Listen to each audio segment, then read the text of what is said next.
Starting here, stop 11:32, 33. Good thing. I'm just the acting chairman here of emergency management, and I'm going to turn it over to AJ, and AJ is going to boo you, overwhelm you, and make you feel much smarter when you walk away from here. So AJ. Thank you, Sheriff. Hard to live up to that introduction, but I will do my best. Thank you to the sheriff as the chair, and to the other executive committee members that are here today. I see Chief Swisher, maybe Chief Ogborn, Chief Swisher from Ankeny, Chief Ogborn from Altoona, Chief McDaniel from Johnston, along with the sheriff. And there's one current vacancy on the executive committee. So appreciate their guidance and leadership. And I appreciate all of you for being here today. I know there's a lot going on, especially this time of year. You're always busy, but this time of year seems even more so. I appreciate your time and look forward to your feedback. We've got some things that we'd like to present to you this morning, but also save some time at the end to hear what your concerns are, what your recommendations are. So thank you again for being here, and I will move forward here and hopefully have a video.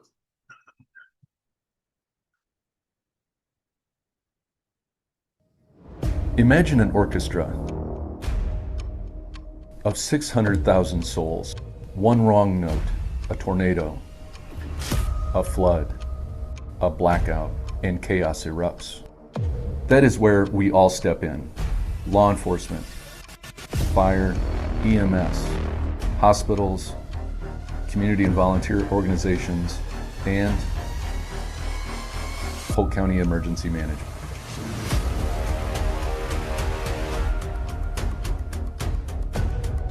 Before the storm hits, we enlist your help to write the score. Plans that turn panic into precision. Training that turns neighbors into lifesavers. Exercises that make every section play in perfect time. When the curtain rises on crisis, everyone has their instruments at the ready. In our Emergency Operations Center, law enforcement, fire, hospitals, utilities, and volunteers strike the same chord. One unified response that saves lives and moves recovery forward in double time. Every drill, every partnership, every alert you get on your phone pays dividends when seconds count. Because of you, we prepare better together. Polk County bounces back faster, stronger, prouder. We don't just manage emergencies, we conduct hope. By partnering with Polk County Emergency Management, we keep the music playing, no matter the storm. Be the next great note from Iowa's most resilient orchestra.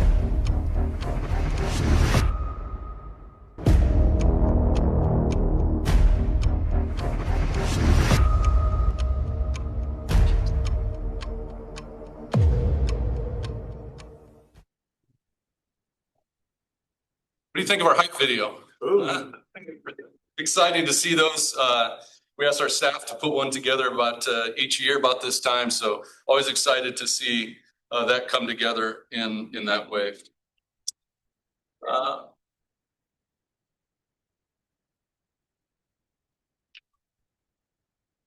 Okay.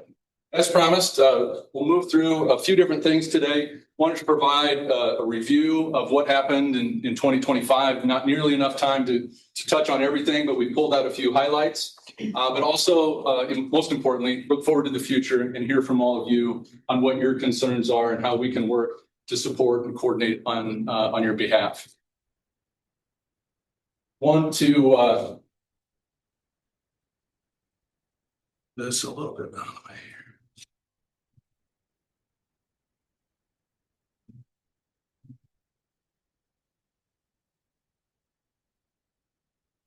Can someone online just give me a confirmation that you can hear us fine and see the screen? Yes, We can see we can hear and see it.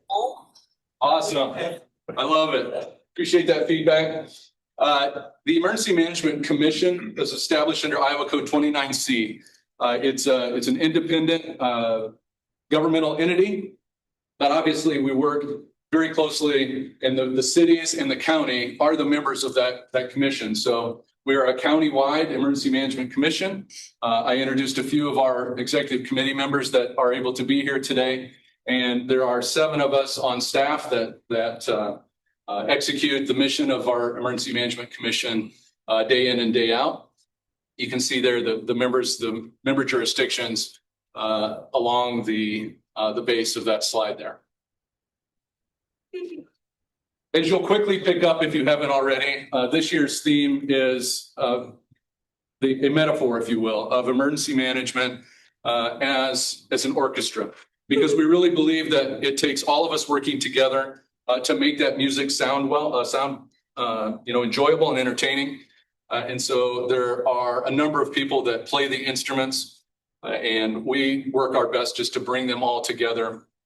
And most importantly, we're here to serve the audience. And to carry out this metaphor, the audience for us is our residents, our visitors, our business and industry, schools, so on and so forth.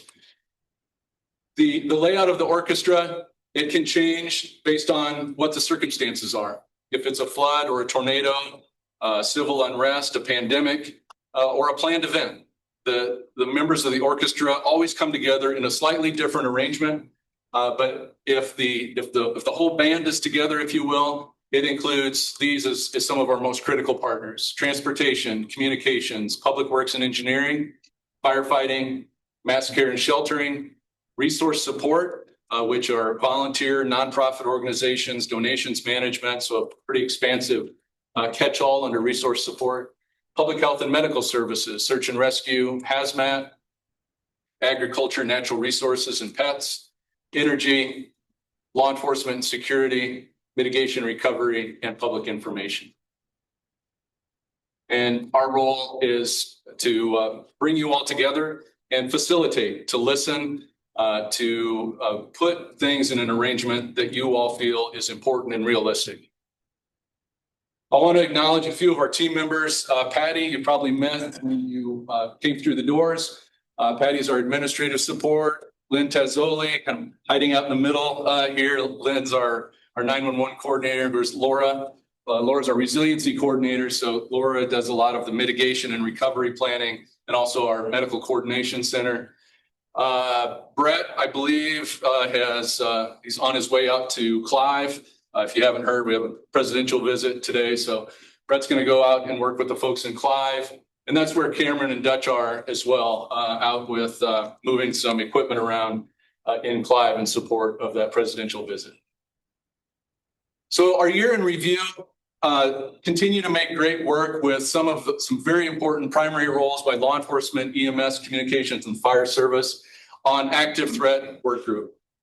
So any of our active shooter, active killer, coordinated response amongst the Des Moines metro area and Polk County comes together through a lot of planning, practice, and rehearsals.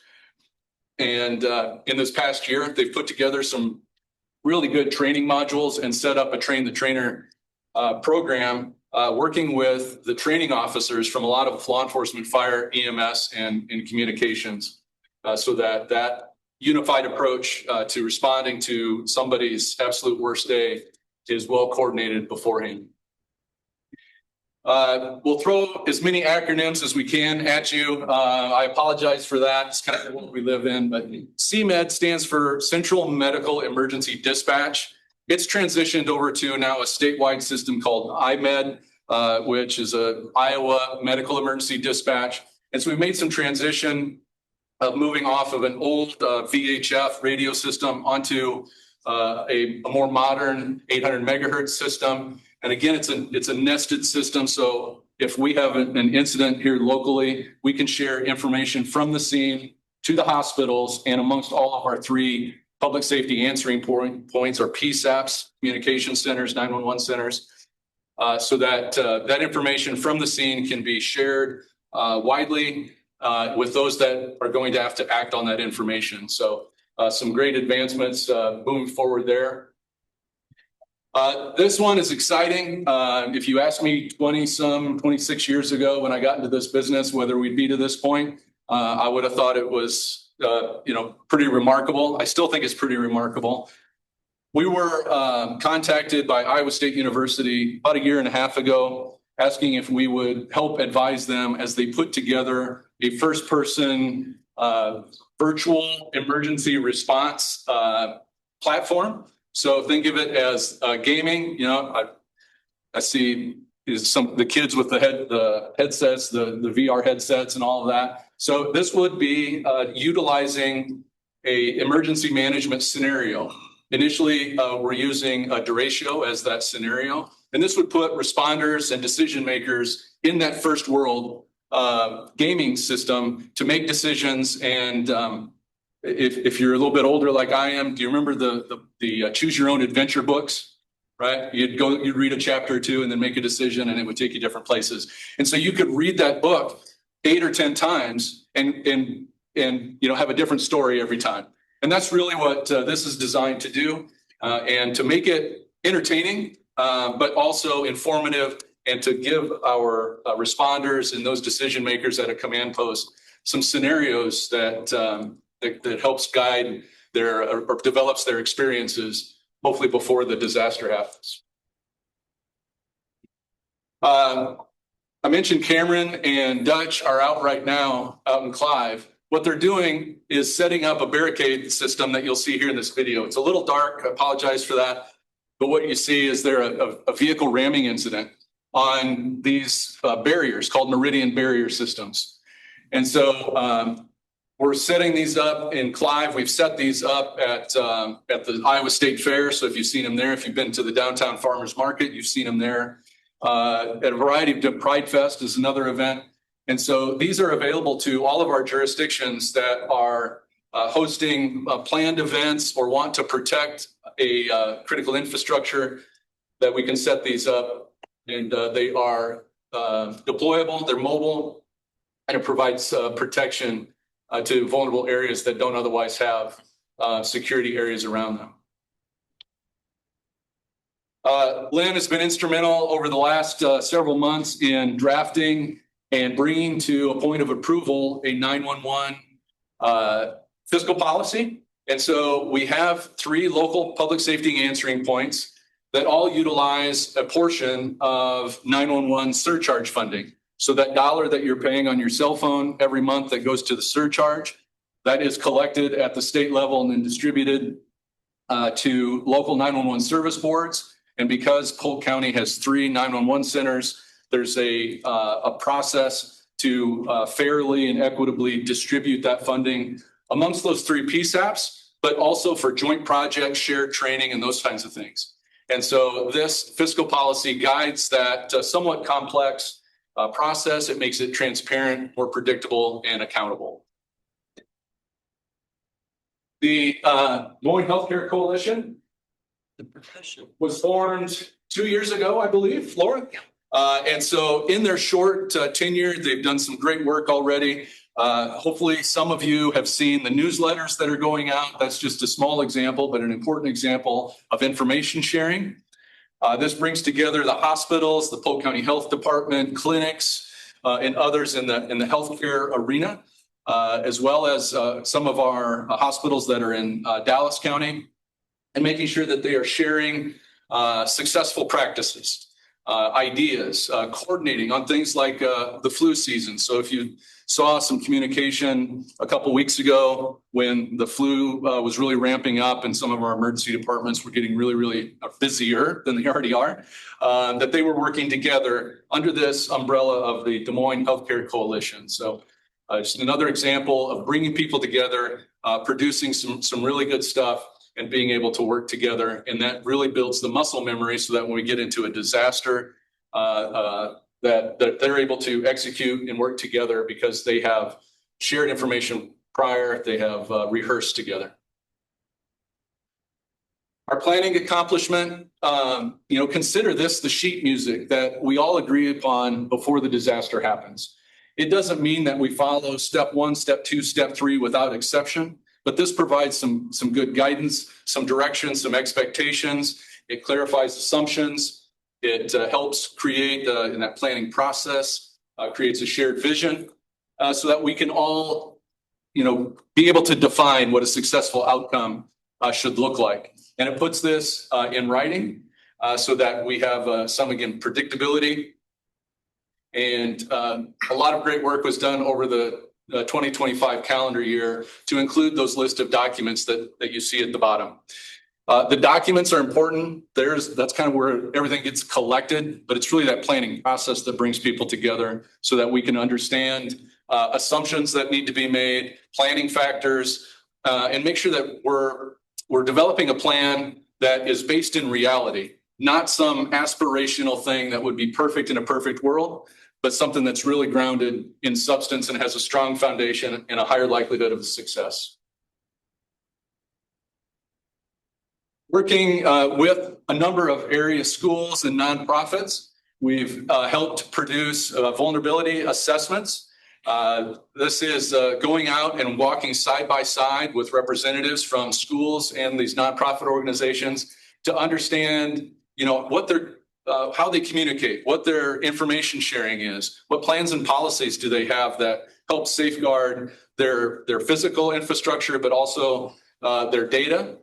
So it's physical security, security systems. We can identify and provide some commendable actions.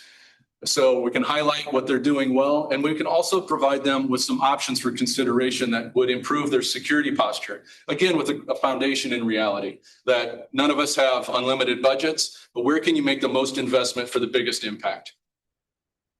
The other thing that happens with these vulnerability assessment, it's the key that unlocks the ability for these schools and nonprofit organizations to apply for additional grants to obtain funding for those options for consideration.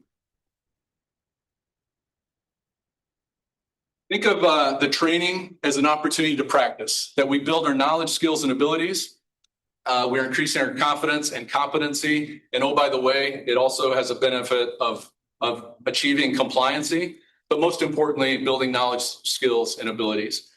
And so this last year, we've hosted 24 specific training events. That includes lunch and learns. And I just looking around the room, I know that many of you have attended those in the past. National Weather Service spotter class, emergency management program development, incident command system training, exercise and evaluation program development, also physical and cybersecurity training. So a pretty wide range of training events that we've hosted here, and we're always excited to see you here. If you're receiving our notices, or if you get an email from a system called DLAN, that's not an eighth person on our staff. It's our disaster local area network is what that stands for, and that's our information management system that sends out those information, that type of information. If you're receiving those and you're wondering, boy, should I really go, or can I go, or do I need to ask permission to go? As far as we're concerned, if you're receiving those, you're welcome to attend those trainings. So don't ever feel like you have to,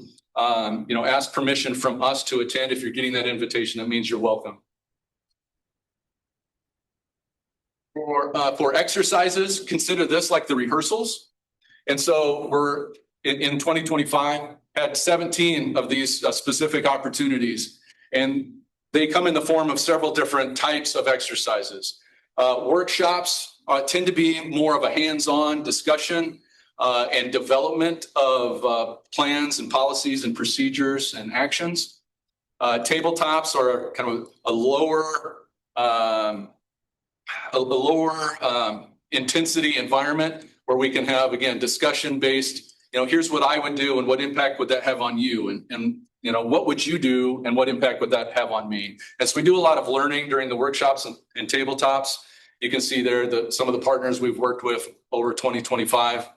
The games, which again is kind of a newer version of exercising, but again, it's the ability to exercise to increase our efficiency and effectiveness.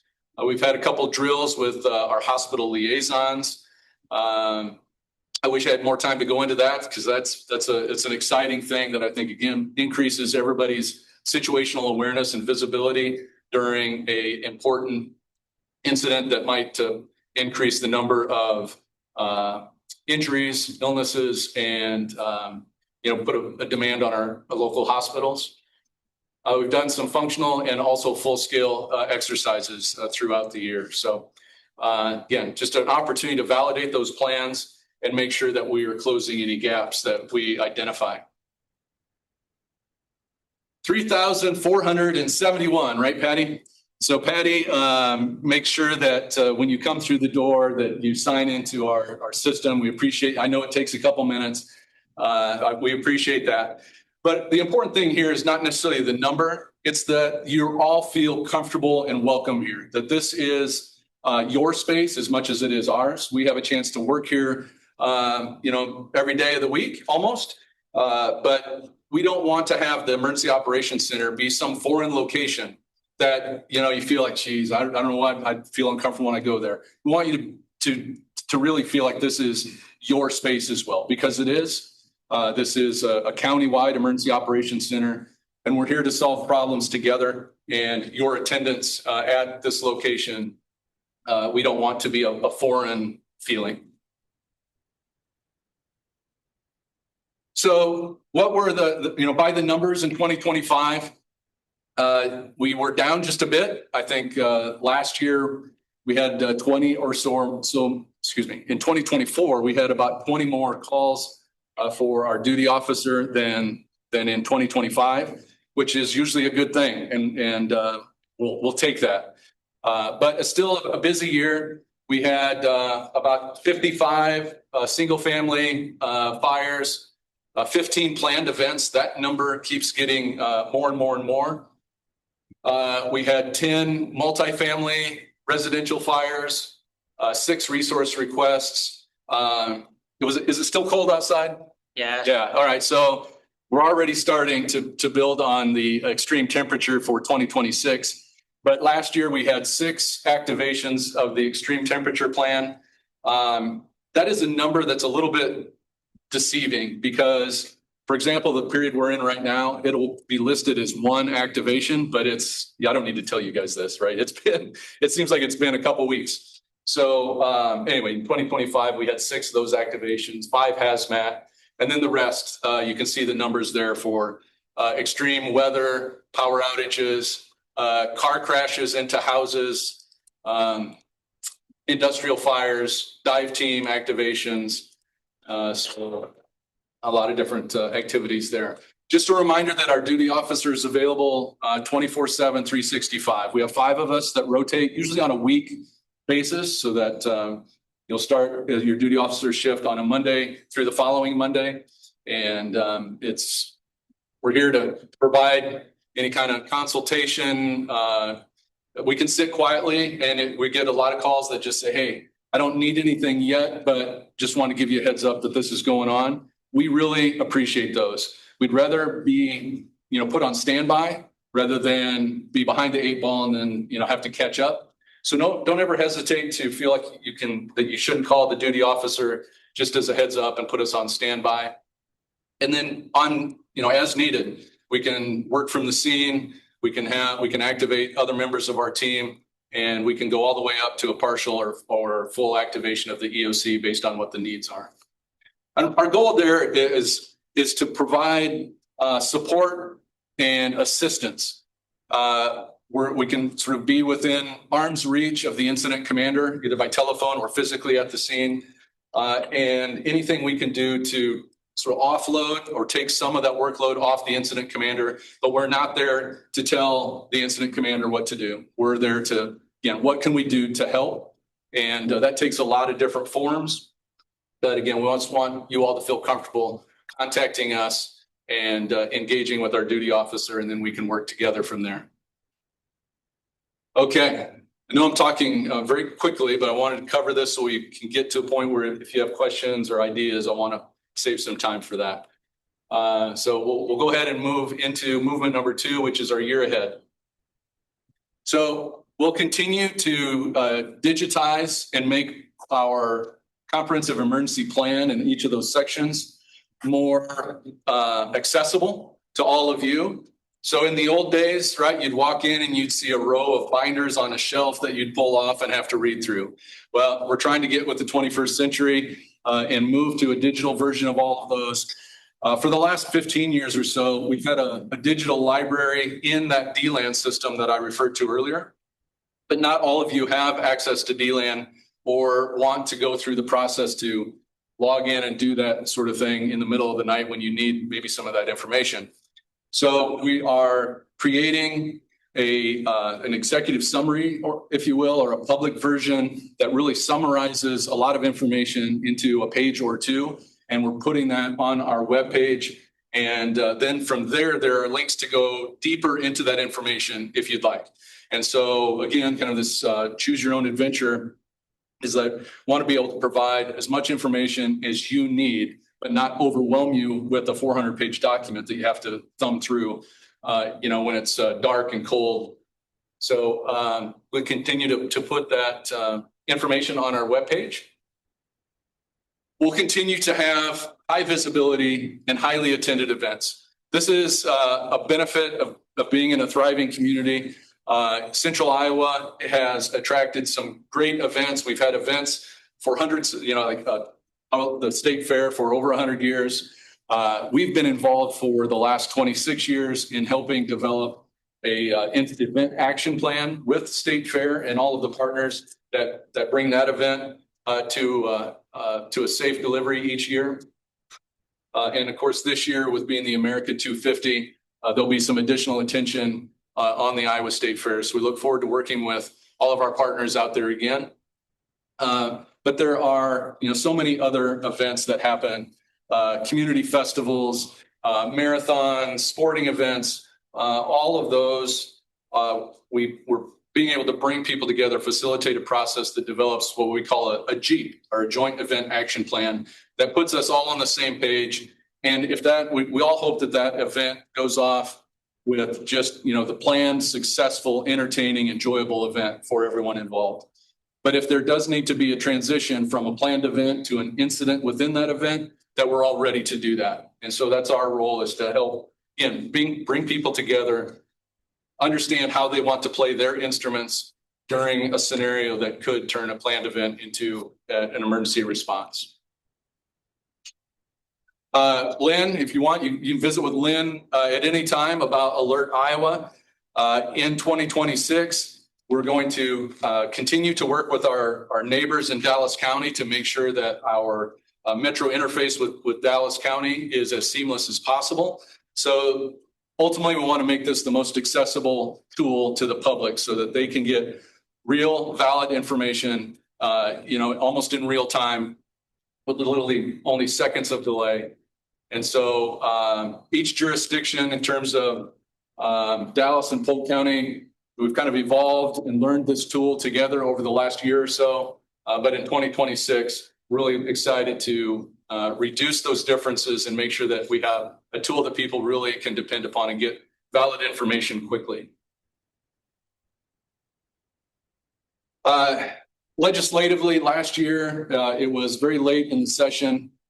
And quite honestly, to be very frank with you all, it's very disappointing to see some actions that were taken that took 911 service funding, service board funding from the locals to the state. We understand that we need to balance statewide and local 911 service needs and that funding. So the good news is that there's already discussion at the State House this year about what that means to sustain a complex, expensive system to be able to deliver the best 911 services for anybody, regardless of their jurisdiction, across the entire state. There have not been significant investments in this technology, in the funding to support the technology in the last 15 or 16 years. And so want to make sure that we're finding the best way to balance the cost of a system and how those are funded. Over the last 4.5 years, we've had dozens and dozens of people involved in looking at computer-aided dispatch systems. I mentioned we have 3 separate public safety answering points. And so the question becomes, how do they communicate with each other when we're distributing resources countywide and they're crossing those PSAP boundaries?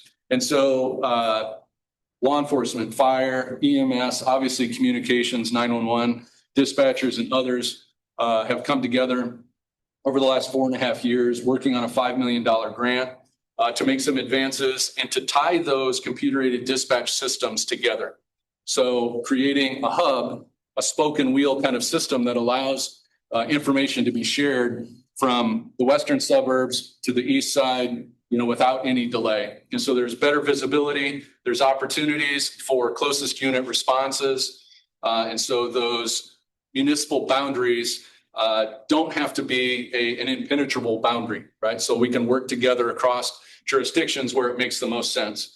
And this group has made great advances in that. Here, starting in March, they'll be working on 2 pilot projects, one between the city of Johnston and the city of Urbandale, and another one between the city of Altoona and the city of Des Moines. And so they'll start to put those systems to test, making some tweaks to those, and hopefully those pilot projects then expand across the metro area. Again, moving into that 21st century of leveraging technology as a benefit to us rather than trying to, work across things that are not so interoperable, if you will. One of the things that you will probably start to see from us in 2026 is to really embrace what we call community lifelines. This was a national effort rolled out a couple of years ago. There were a lot of us in the emergency management profession across the country that were saying this seems like a good idea, but let's really think about how we're going to do this. And that's becoming a bit more mature. That picture's becoming a bit clearer to us. And so think of these community lifelines as our critical infrastructure and systems, and being able to, in as much real time as possible, monitor their status. Are they stable? Are they unstable? Are they stabilizing? Meaning that if you look at those folks to our south that had a tremendous amount of power outages, being able to monitor that in real time, pull information from those that already have the information, to do that efficiently and pull it in together so that as an emergency operations center and all of you as our partners in that system can see in a dashboard view what problems exist out there, and then prioritize those problems and begin fixing them. And so the community lifelines really become the description and severity of the problems that need fixed. And if you go back to that one of those very first slides of the orchestra and where people were in those emergency support functions like transportation and public works and others, those become the people that have the solutions or can start working together to create the solutions on these problem sets. So probably maybe not the clearest picture to you right now, but we'll continue to work in that direction. I think this provides some great efficient status updates to our elected officials that are they're receiving the phone calls from the residents of their communities saying, what about this? And why can't I get to the grocery store? Why is my power still out? That we can start answering those questions, but most importantly, prioritizing the problems so that we can do the most good upfront and then keep working through until we have all of those lifelines back into a stable or green environment. We're also excited to receive it's actually about $11,000 grant on hazardous materials emergency planning. This would purchase some training aids for our hazmat teams to work with local responders and again, improve our regional consistency and access to the very best technology and equipment supplies to respond to hazardous materials incidents. And of course, it's always difficult to find the time to do the strategic planning on top of all of the operational demands. And so we're really trying to set aside some time in 2026.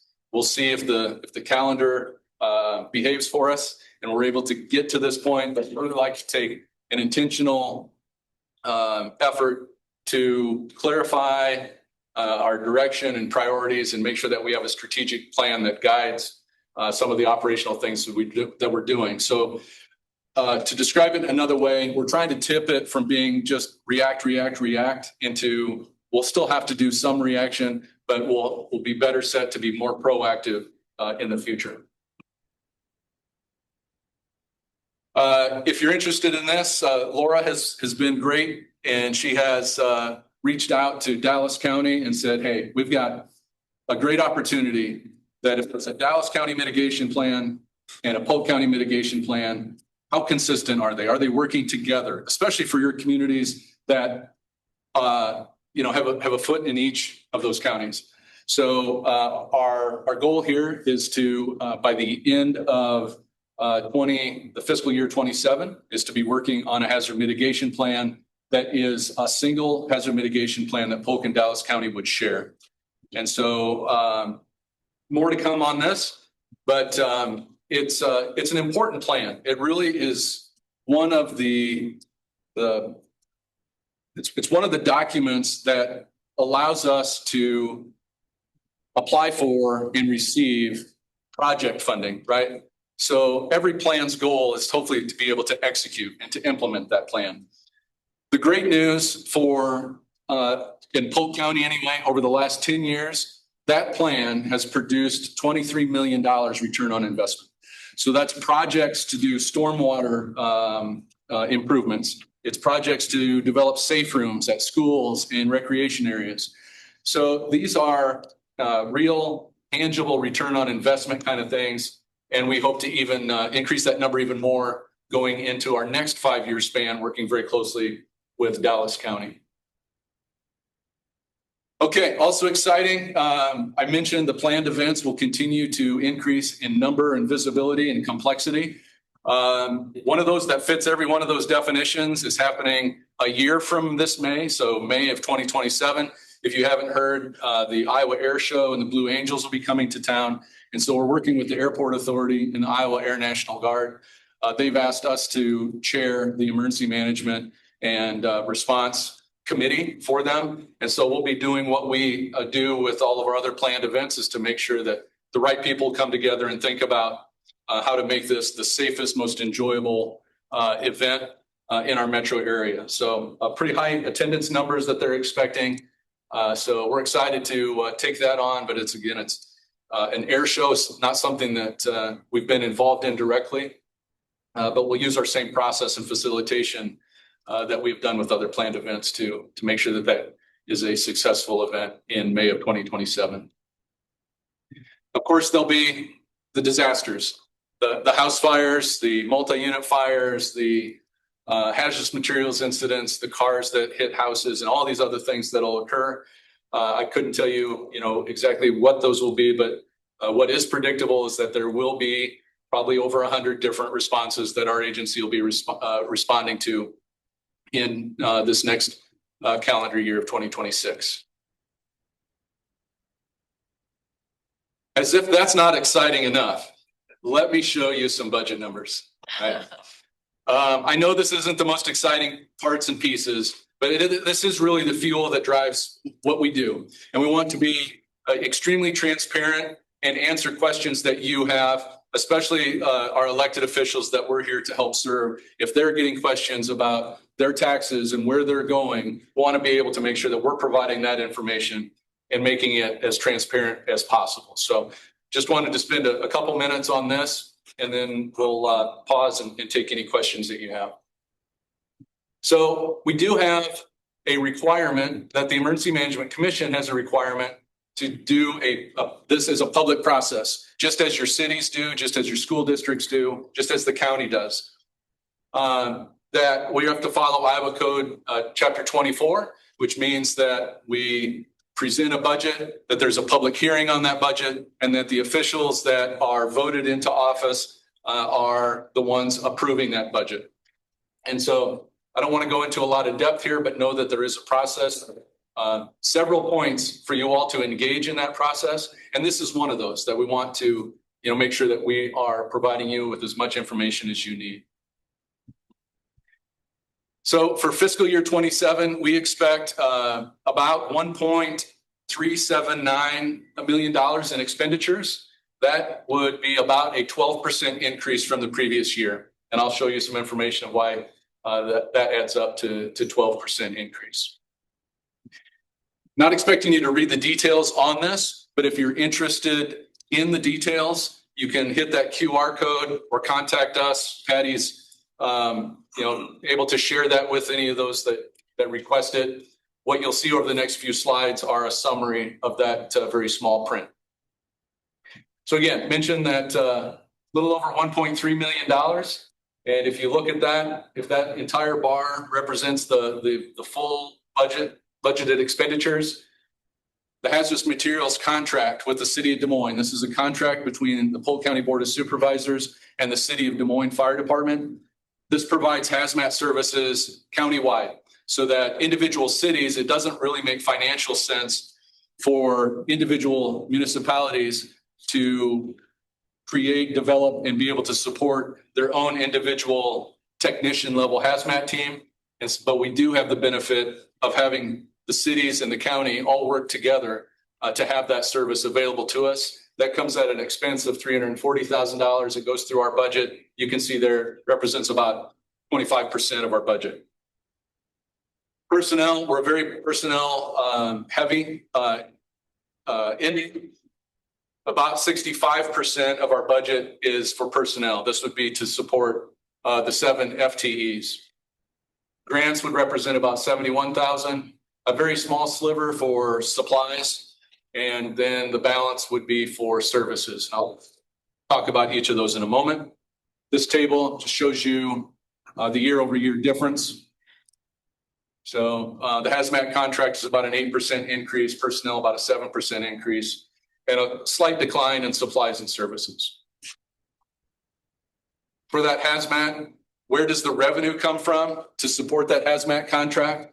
About $325,000 is expected to come from the general supplemental levy. That means that anybody across the entire Polk County, regardless of whether you live in Runnels or Alleman or Des Moines or unincorporated Polk County, your property taxes would be supporting $325,000 of the hazmat costs. And a small sliver, about 15,000 of that would be for the responsible parties.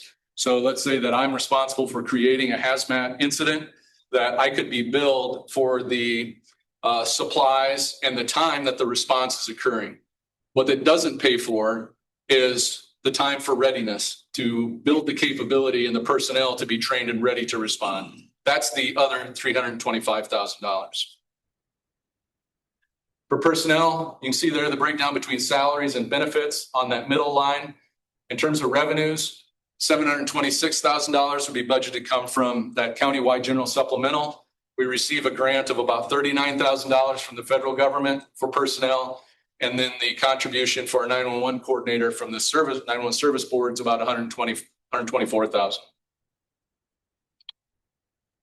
There's the breakdown.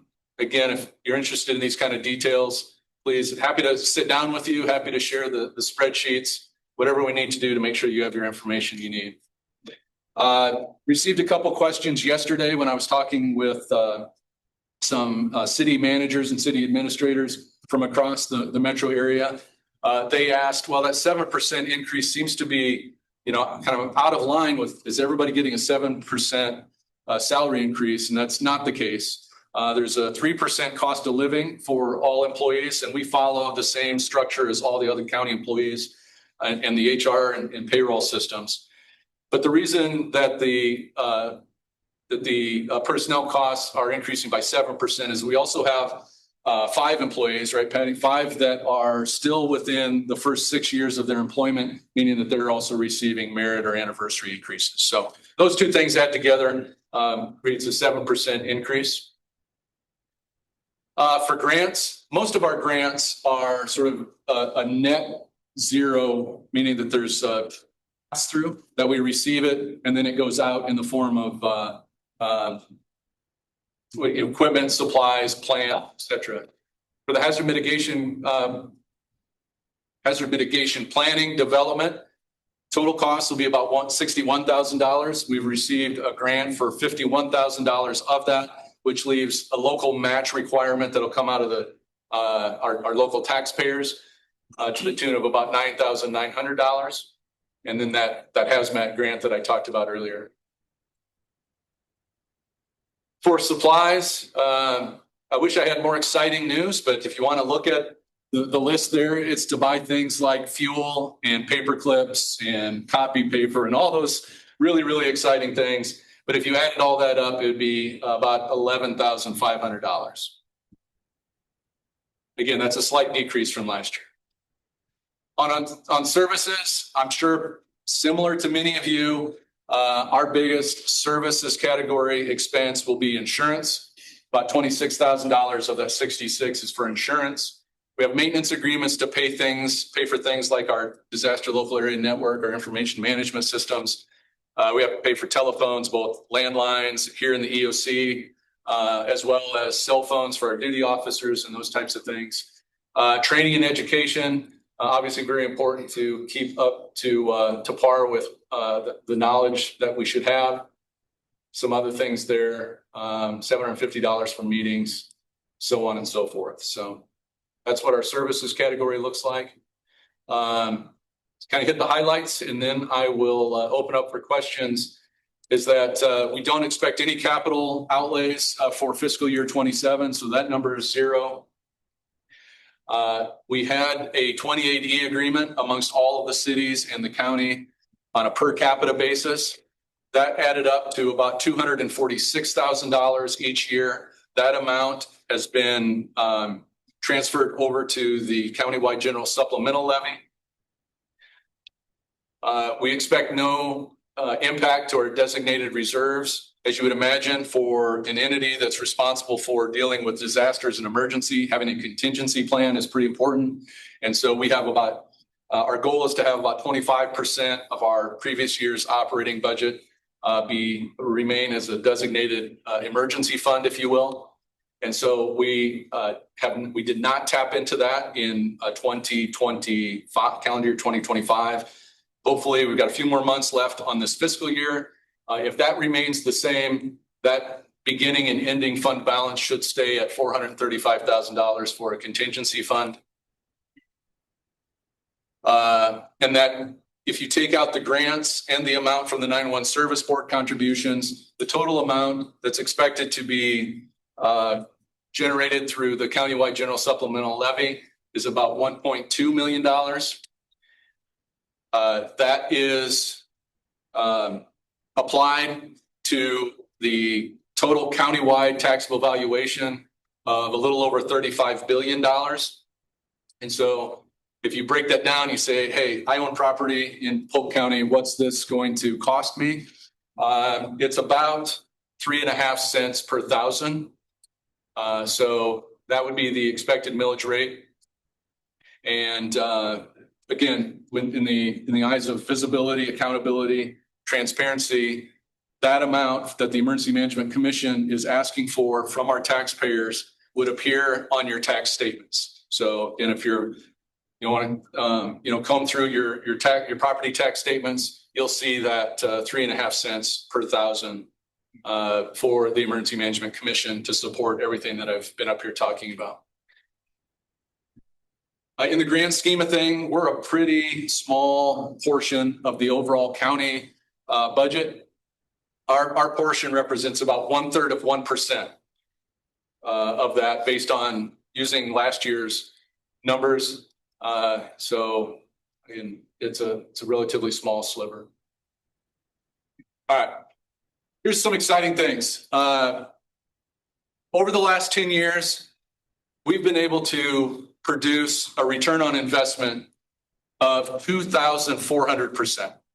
So that means that for every dollar of local investment by our taxpayers, we've been able to have a return on that of $25. And so we're extremely proud of that. And that's that all of our partners, that's all of you, it's the cities, it's the county, we're all working together to do that. But it's pretty remarkable. There's the specific, if you want to look at each year over the last 10 years, that would add up to $5.1 million. And then the amount that we've been able to bring back into our communities, all of the cities and the county, of over $129 million. And the breakdown there, the green's a little bit tough to see, so sorry for that. But to hit some highlights, I talked about the hazard mitigation plan and how that's produced projects to reduce flooding and severe storms. We've been able to generate about $23 million there. Homeland Security Grant Program, a little over $14 million. And so some really, I think some pretty impressive numbers when you step back and look at it. Largest county in terms of population, largest county in terms of total valuation, you would expect us to have the biggest budget of county, local emergency management commissions across the state. Well, the good news is that we are not.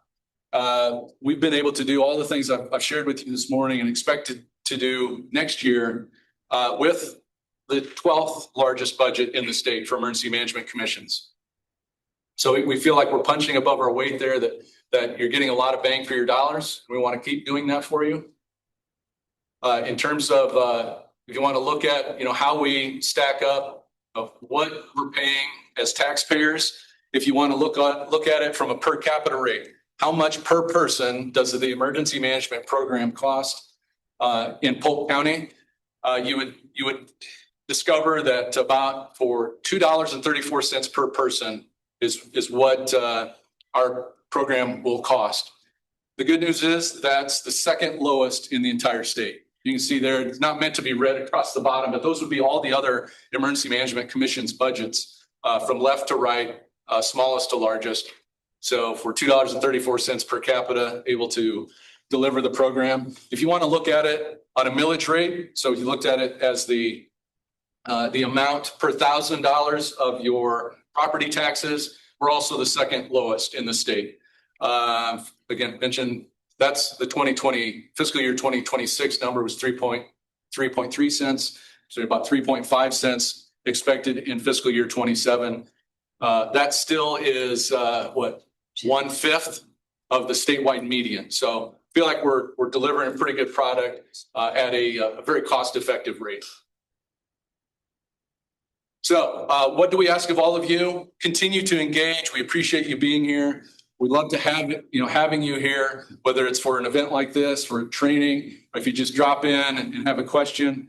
Any of those, we want to make sure that you're comfortable in doing that. Keep our contacts current. Patty manages literally thousands of individual contacts in that DLAN system I talked about. That's our ability to stay in contact with you. So please don't be shy about engaging. If you have questions, we want to make sure that we're giving you the answer that you deserve. So any of that feedback is always welcomed.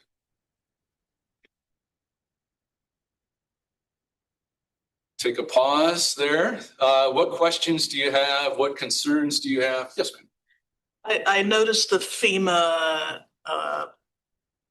payment, it was like 79 million or something there. Have you received any clarity about how changes at the federal level are going to affect the Stafford Act FEMA payments? Is that? No, that's the answer. I don't mean to be a smart aleck. Okay, I was hoping. Great question. Absolutely great question. We're very interested in that answer also. We do not have any more clarity than you probably have if you've paid attention to the news. And there are a couple bills in Washington, D.C. that I guess are out there talking with our state council and the other states, is they don't expect those to move very much in terms of making any progress.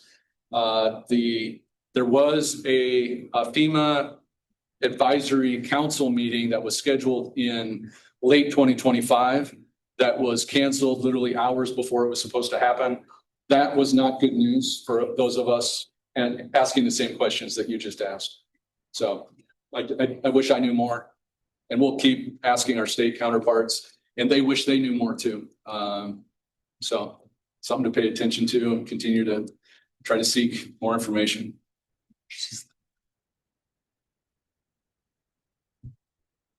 Yes. Hi, I'm Janet Albanese, Director of Production, Civic Center, Des Moines Performing Arts.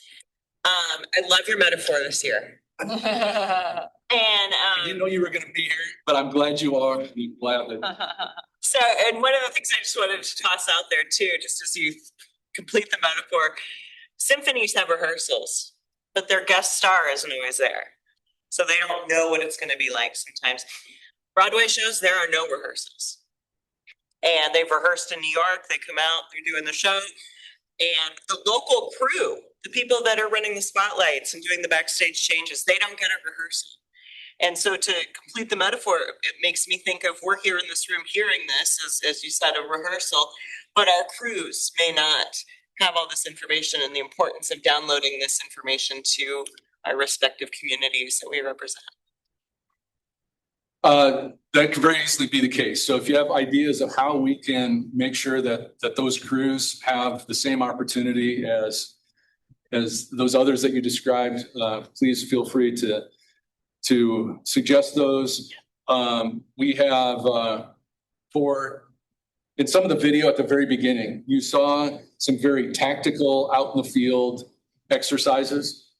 And then we also have some very high level, like executive level elected officials and key appointed officials that do tabletop exercises. We try to fill in the gap with the people that connect, all the way from where the rubber meets the road up to the decision makers. And so that's our goal. We try to make sure that we have these opportunities to do each of those. But we have very few opportunities to bring everyone together, to connect the tactical with the strategic. It's just, it's not an excuse. It's just it's a fact. I'm It's just difficult. fascinated by the parallels, so I think it's great. Yeah. Thanks for being here.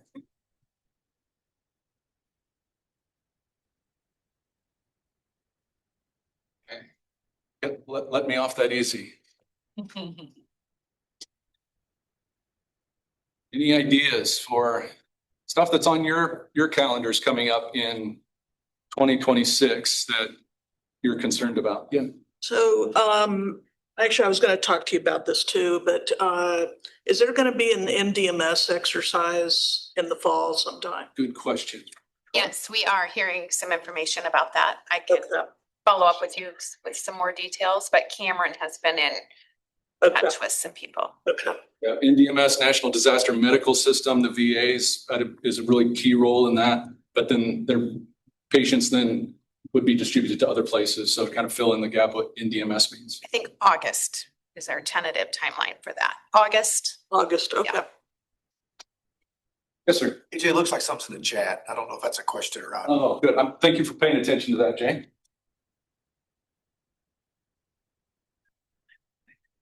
If anybody online, feel free to put it in the chat, but also feel free to unmute and share your ideas or questions.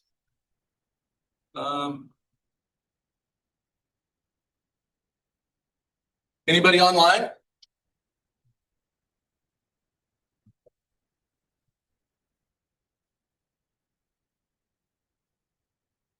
Yeah, well, let me end by who I thanked at the beginning is the executive committee, the support that they provide, the direction, the guidance that they provide, the accountability that they demand, which is they should, and hopefully we're meeting those.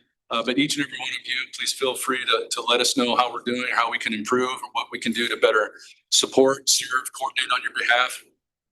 And we look forward to seeing every one of you on sort of low stress, enjoyable relationship building kind of things. And those pay off on those bad days when we don't have the time to get to know each other as much. So this is why I really appreciate seeing you all here today at events like this. So if there's nothing else, feel free to stick around, try to answer any questions. But if not, send you back out in the cold. Feel free to take a cup of coffee if that's what you'd like. And again, thank you all for being here.